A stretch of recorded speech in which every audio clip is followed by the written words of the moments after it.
I'm going to show you the original idea, the OG, for what we're going to attempt in this video lesson. It started off with lemons and people did go a little bit gaga because I was using this masking fine liner. And as I showed you a little earlier, it had this needle point. And then researching for this class, I decided to use something a little bit different, and I did this version and I thought it was just a little bit too lumpy bumpy for me. So I went back to using the that fine liner, but I know many of you probably don't have it. So I've come up with a different version, this one, where I've used a dip pen, and I want to show you don't have to create some of these lines using a dip pen. So let's get started. In this instance, what might be worth doing, as we are dealing with outline, is to draw very faintly with our pencil where we are going to be including these outlines. Half a slice there, and you don't have to do the same layout as me. You don't have to do oranges. You might want to do lemons. It's up to you. So we've got a whole orange here, and I liked having a stalk with leaves coming off it because I liked the pop of green. I'm using a mixture of whole oranges, sliced oranges, quartered oranges and little segments just to fill up this space in a really balanced pattern almost. Masking fluid, washing up liquid. I'm going to try and show you a few different ways of applying the line. When I first started using the dip pen, I thought it was my favourite way, but I don't want you to feel that limited by that. So I'll just start off by using the dip pen. I'm going to leave the leaves because I'm actually going to use a brush for that. I'm just going to do this last orange outline, and then I'm going to try and switch over to some other applicators, see what happens. Hold on, I'm just going to add some little dots. Actually, pencil sharpener, paper clip. That's not too bad, but I don't have very much control, as obviously holding a dip pen. So, but that looks nice. What I will do is use a very thin brush. And then here, that's pretty good. I think this is a really good alternative. It really is up to you what applicator you want to use. You can use the Frisk fine liner if you have that, or you can have a small brush, dip pen. You might want to swap and change like you've seen me doing here, depending on how you feel. Okay, so that's the outlines done. I do want to add the leaves now. So these, and also I want to fill in the insides of the slices. Now in my original I just did them as outlines, but I just wanted to play around a bit more with my brush. So I just want to make a series of strokes, not too many. Oh, that's probably a little bit too much, but just so that it looks like little indications of segments. And what I'm doing is going from the inside out and pressing a little bit harder, going out towards the outer rim. Don't want to touch that outline. That's what I did in one of the tests, and I didn't think it looked as nice. I'm filling up the negative space, so the space around all the orange pieces, with tiny segments of orange.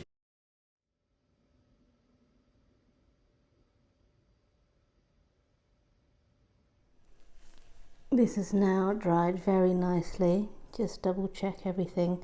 And you can see the line work is slightly different where I applied it with a dip pen and where I applied it with a very small brush. The next stage, we're going to paint all of this in yellowy orange, and the colours I recommend for that are cadmium yellow and a cadmium orange. just really roughly. So let's just get started on this. So I'll show you what I mean. So there's a bit of orange there, and next to that is going to be a bit of yellow. Maybe I'll even add a bit of the Windsor yellow or a lemon yellow. And we do want to keep it very vibrant. Don't water down your watercolors too much, because we want these oranges to really sing.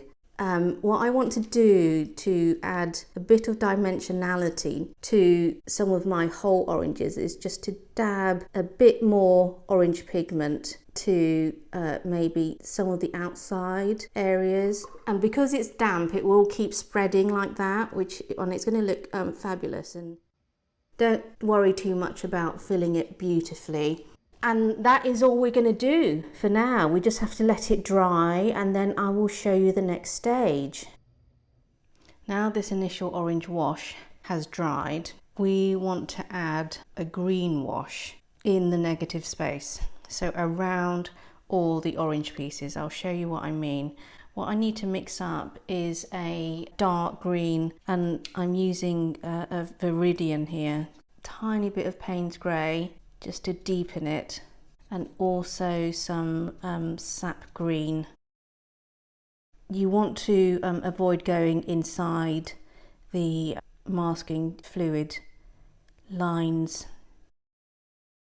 I know I keep saying it, but do be mindful of the weather conditions when you are painting this. I am finding I'm having to work a lot faster because I do like it when the pigments merge together, and in order to achieve that, I'm having to just really get my skates on so that I can, I'm going to show you in a minute, if I was to pick up, just to emphasize my point, if I was just to pick up a sap green on my brush and add it here, because I want it to merge with some of the Viridian already on here, I have to introduce it fast before the pigments start drying, and then it won't produce some of the lovely effects that I love to cultivate. Now we have to let this green layer dry before we have our big reveal, and I'm sure it is going to be totally worth it. Just going to check certain areas are dry, because if they're not, I'll end up spreading watercolor over my painting, and I don't want that. I am satisfied that it is fully dry, so let's make a start. So this orange was one that I applied with a brush, and I remember this orange was one that I applied with a dip pen, and I noticed when I was applying the green wash in particular, it was easier to go around the lines applied with a dip pen. So that's something worth noting for future reference. Overall, I don't think that there is very much difference in quality. Bit of this masking tape off.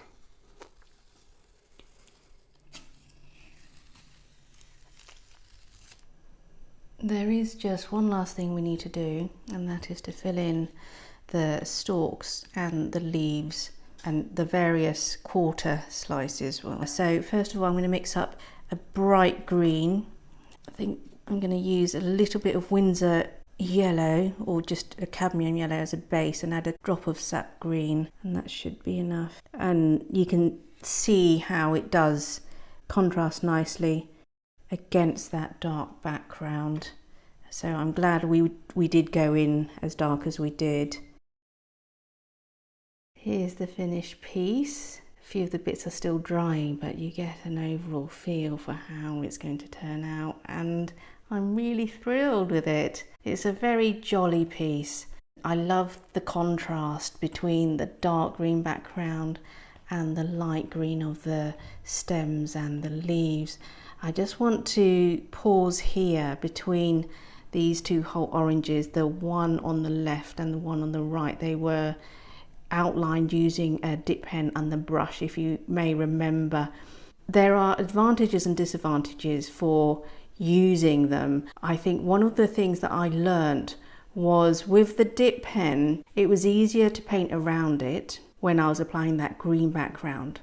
However, I really love that quality of line. So it's really up to you and dependent on what tools you have.